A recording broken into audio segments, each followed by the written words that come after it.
It is now my pleasure to introduce our commencement speaker, Luma Mufleh, an innovative social entrepreneur whose mission is to give voice to the experience of refugees in America. She is best known for founding a soccer team of refugee children from 28 war-torn countries from around the globe. In the process, she became a celebrated civil rights advocate for immigrant families in a foreign land. Her inspiring story, originally reported by the New York Times, exemplifies the classic American dream: a hard-working immigrant who built an empire against all odds.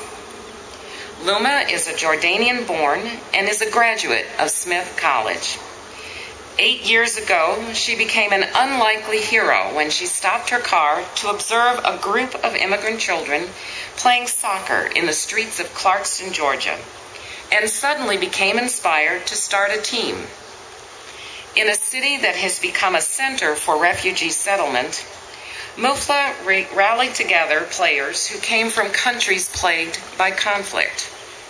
Her team, called the Fugees, short for refugees, faced numerous challenges: strong opposition from local residents, a vast cultural divide, extreme poverty, and post-traumatic stress issues. Despite those hurdles, the Fugees and Mufleh persevered. Today, the soccer team that Coach Luma established in 2004 has blossomed into a successful nonprofit organization, Fugees Family, Inc., that builds on the power of soccer to galvanize kids to realize their full potential. Programming includes year-round soccer for 4 teams, an after-school tutoring program, an academic enrichment camp, and a private academy. Opened in 2007, the Fugees Academy is the first privately funded school to exclusively serve low-income refugee girls and boys in the United States. Its goal is to meet the unique needs of bright and talented young people who came to the United States with little English or formal schooling, but with the hope of a better life. Mufleh's efforts to help the immigrant community that has become her family didn't end on the soccer field. In 2004, she also founded Fresh Start, a cleaning service that provides employment to immigrants and refugees, helping them to learn English, computer technology, and other marketable skills. In 2007, she gave ownership of Fresh Start to her employees.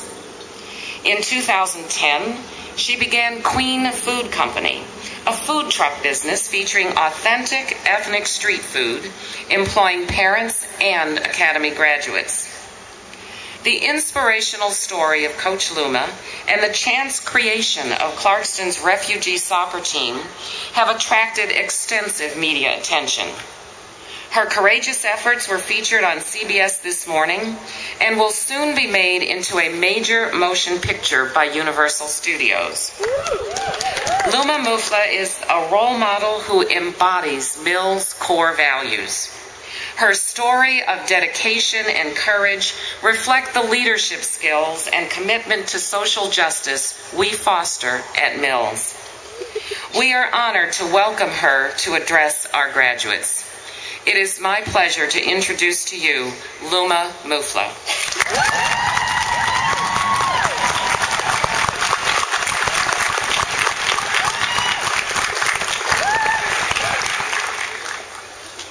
Thank you, President DeCoudreau, Board of Trustees, esteemed members of the faculty, proud parents and family, loyal friends, and most importantly, congratulations, Mills College, class of 2012.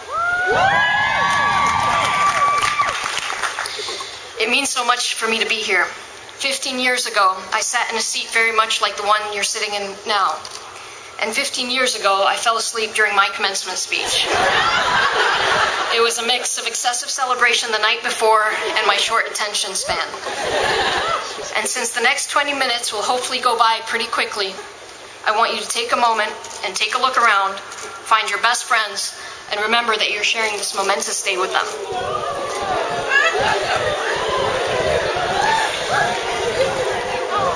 Giving a commencement commencement speech is a huge responsibility. And I think my nausea and nervousness from this morning has finally subsided. I have racked my brain trying to figure out what to tell you. Spent countless hours in the shower, car, and practice going over what I would wish I had heard at graduation. The kids that I teach and coach have been subjected to my thought process, as I've been telling them, do what you love, and it doesn't matter if you fail, which at times seems to be a direct contradiction to my no pass, no play policy. But even 15 years out of college, and after all the brain racking, I'm not sure I have the words of advice that one is supposed to give on graduation day. And since that's the kind of advice that put me to sleep anyway, I've decided to share a few stories with you instead. And hopefully, at the very least, they will keep you awake. I grew up as the oldest of 4 children in a Muslim household in Amman, Jordan.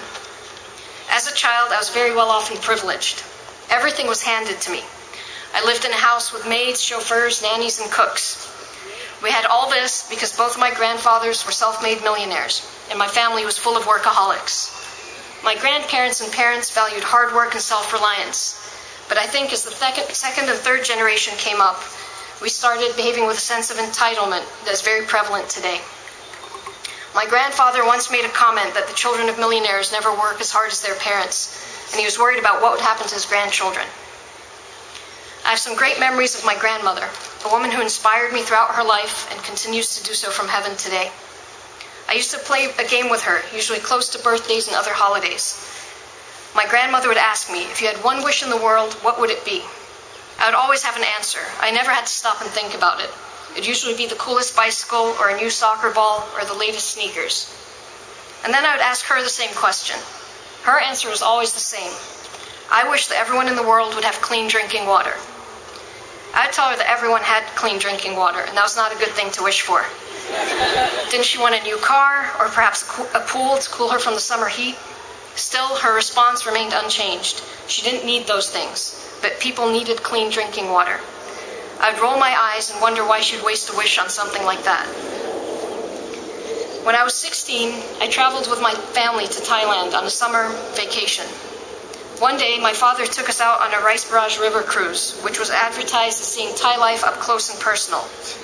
On that cruise, we got to see the houses on stilts, while we enjoyed tropical fruits and unlimited cold drinks. We also got to see kids brushing their teeth in the filthy water that families wash their clothes in. People on the boat were saying, "This is so sad, this is so depressing, maybe we should send some food over." When the cruise ended, 45 minutes later, I grew nauseous at the sight of humans like me and you drinking that dirty water. Still, I left the boat to go back to our 5-star hotel and prepare for dinner. It was that experience that made me realize the power of my grandmother's simple wish. Not everyone had clean drinking water. But I did nothing. I went back to my fortunate life and enjoyed the rest of my vacation, blocking out any images that would make me question my privilege. Fast forward to 1997, the year I graduated from college. I'd made the decision to stay in the United States to make a life of my own instead of going home to Jordan and live the life that was carved out for me. Perhaps part of it was me being naive, and part of it thinking that I could do it on my own just like my grandparents did, that I didn't need everything handed to me. My parents were not happy with my decision and made it very clear that if this was my choice, I would have to do it on my own without financial support from them. That was the first time I hit rock bottom. The weeks and sometimes months following graduation are hard for a lot of people, especially those who don't know exactly what they're going to do next. There's the ending of this incredible experience that you know you'll never have again, and saying goodbye to some of the best people you'll ever meet, and the anxiety about how on earth are you ever going to pass yourself as a grown-up. Sorry, I don't mean to be a downer. But for me, this was compounded by suddenly not having the emotional or financial support of my family. I was overwhelmed and depressed.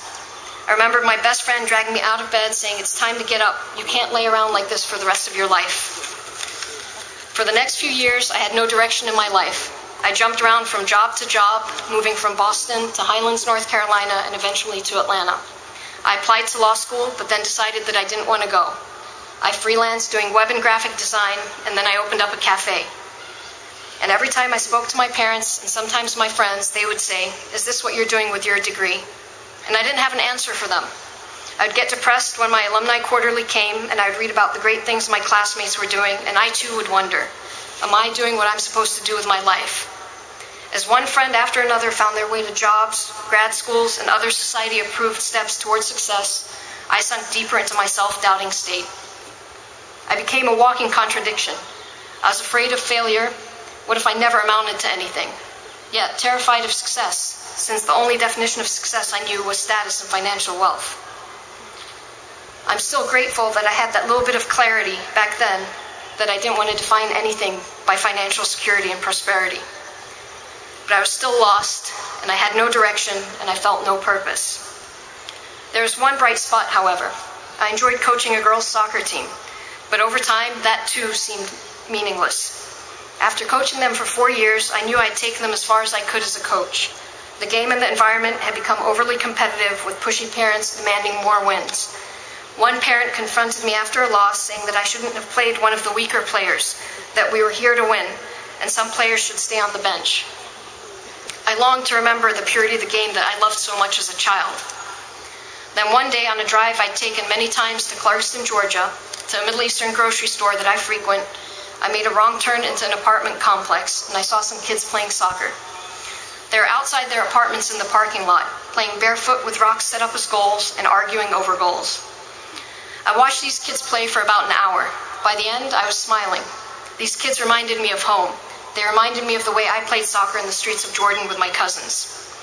I also realized that they were all refugees from war-torn countries, all trying to assimilate and make a life for themselves in this country. I decided I wanted to play with them, so I came out later in the week armed with a soccer ball. One of the boys ran up to me and asked if they could use the ball because it was in much better condition than the one they had. So I asked to play in return. The 5 boys were skeptical about letting me, a woman and a stranger, join their game. So they got in a huddle, and finally one of them came up and said, "Okay, you're on their team." Of course, I got the chubby kid and the really small one. But it didn't matter. I hadn't had that much fun in a long time. We argued about goals, we played barefoot, and we sweated. We played for over an hour. I played with the boys a few more times over the next few weeks. I gradually won them over. According to them, girls don't know how to play soccer. But obviously I did. I asked them if they'd ever played on a team, and they said no, but that they would love to.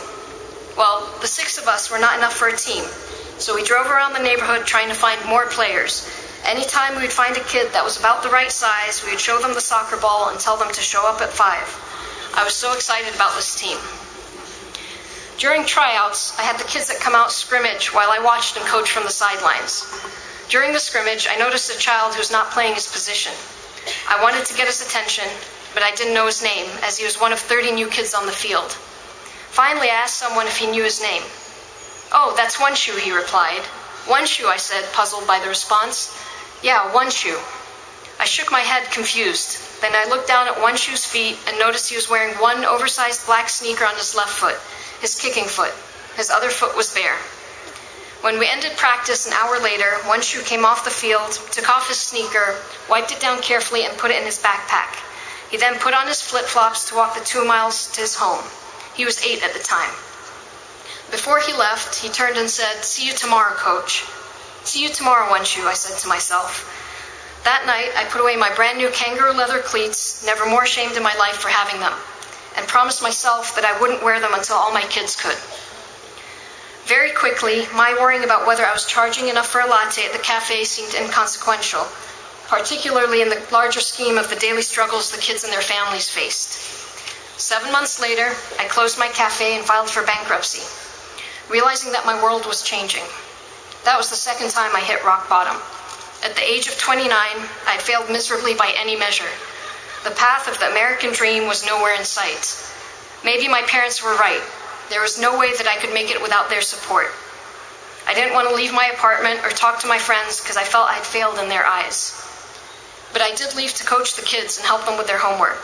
I didn't have an excuse to give them as to why I was so miserable that I couldn't possibly be at practice, because in their eyes, there was no excuse for not wanting to play soccer. The day the cafe closed, One Shoe's mom offered me $50 and told me if I needed to stay at their place while I found work, I could. The Fugees, which we eventually named ourselves, wasn't a typical soccer team. The kids were from war-torn countries like Bosnia, Liberia, Sudan, and Afghanistan. One day during my first season, I was dropping a kid home when I looked over at him and noticed he was holding his stomach. "What's wrong?" I asked. "I'm hungry," he responded. "Don't worry about it. You'll be home soon and you can get something to eat," I said, thinking he was trying to get me to pick up some fast food for him. "No, there's no food at home," he reported. I struggled to understand. There must be something. Bread, cheese. "No, coach, it's that time of the month." Time of the month. Later I found out that meant the time the food stamps run out. That night I walked into his apartment. Inside it was complete darkness. I looked for food, but there was none. Instead, I found his mother huddled in the corner of the living room, rocking back and forth, shaking her head and muttering, "I work hard every day I work." After buying groceries and trying to draw a budget for his family, and failing miserably, I realized I'd barely scratched the surface. I felt so naive and helpless. Children living less than 5 miles away from me were going to bed hungry because their parents weren't getting paid enough to make ends meet. The Fugees grew from 1 team to 2 to 3. The older siblings of the original Fugees would come and say, "Coach, we want to be a Fugee," and so we grew. Some seasons we would have cleats, others I would spend rounding up used cleats from friends and the team I'd previously coached. We had a field to play, but some days we'd get kicked out because we didn't have permission to be there, or the gates would remain locked and we weren't allowed to enter. We didn't have space to study, so we used headlights from my car in the park or flashlights in the hallways. We received rejected uniforms that were too small or too big. One season we didn't have any uniforms, so we bought white t-shirts and wrote the numbers on them. We had to move fields because we couldn't afford to pay. Once we found ourselves at a field that was covered with gravel and broken glass, with guys smoking pot and drinking around the field. We spent nights on park benches and apartment hallways trying to do homework. I had to make multiple trips shuttling 16 boys home from practice in my Volkswagen Beetle because we had no other way. But the boys never complained. I never had this incredible plan for what to do. The kids and their families taught me what was needed. They showed me that you can't survive on minimum wage in this country. They showed me the racism and classism in this country and how ugly it can be. They showed me the disparity in their educational opportunity. And most of all, they showed me it was far from okay. My kids are set up for failure from day one because they're put in the age-appropriate class even though they've had no formal schooling. They're expected to function without having learned the basics, to take algebra classes even though they can't add, to study Shakespeare when they can't read. They get passed through the system so that they won't be a burden. And for the longest time, I did nothing, until the kids became my kids. Then the substandard soccer fields and used uniforms were no longer acceptable. The lack of accountability and support at their public school system was as nauseating as the sight I saw when I was 16 years old in Thailand. But unlike my 16-year-old self, I stepped in and did something. I formed an organization and a private school that would treat the kids and their families like first-class citizens they are, that would give them the education that they were robbed of. I was recently asked what my proudest moment was. The truth is, there have been so many that it's hard to say which one. This one stands out, though. 6 years ago, I was working on homework with Louis, one of my Sudanese players. He kept faking a headache, getting me to read his assignments to him. This worked a couple of times, but then one day I asked him to read. He said he had a headache.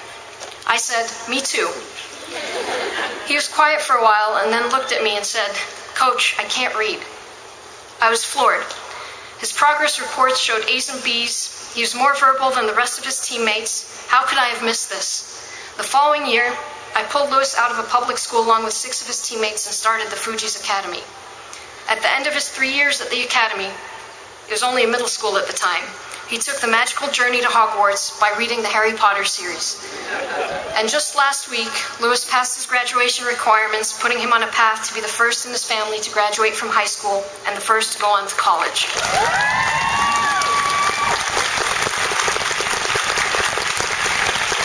I love what I do. In the past 7 years, I've gone from playing a pickup soccer game in a parking lot to running the first private school dedicated to refugee education in the country. I lead an organization, run a school, and I coach. And I know it's especially important to this crowd to know we added girls to our program this past year. True, my degree has allowed me to get to where I am, just as the degree you receive today will give you the same confidence and courage. But I could never be a lawyer because I wouldn't be able to be on the field with my kids every day at 5 p.m. I know I can never make everyone in the world have clean drinking water as my grandmother wished, but I can make sure all my Fugees do. I'm nearly finished. Today, you join a sisterhood of women that only a few get to experience. The one thing I knew I had at 22 that my friends who graduated from co-ed schools didn't have. The women who I met at my 4 years at Smith are the ones I have had for life. They've been with me through thick and thin, dragging me out of bed when my parents disowned me, being supportive when I filed for bankruptcy, and telling me I needed to wear Spanx after my first appearance on CNN. They are the ones that I constantly turn to in times of trouble. They are the ones that threaten to write a tell-all after I get any recognition for my work, grounding me and reminding me that I should be grateful that we never had Facebook or Twitter in our time in college. Cherish your friends. Your shared experiences the last 4 years will bond you for life. In your upcoming years, some of you will get fired from a job. Some of you will have businesses that fail. Some of you will go through a divorce. And some of you, if you haven't already, will get rejected by your top graduate school. And guess what? The world will not end. Life will go on, and everything will work out fine.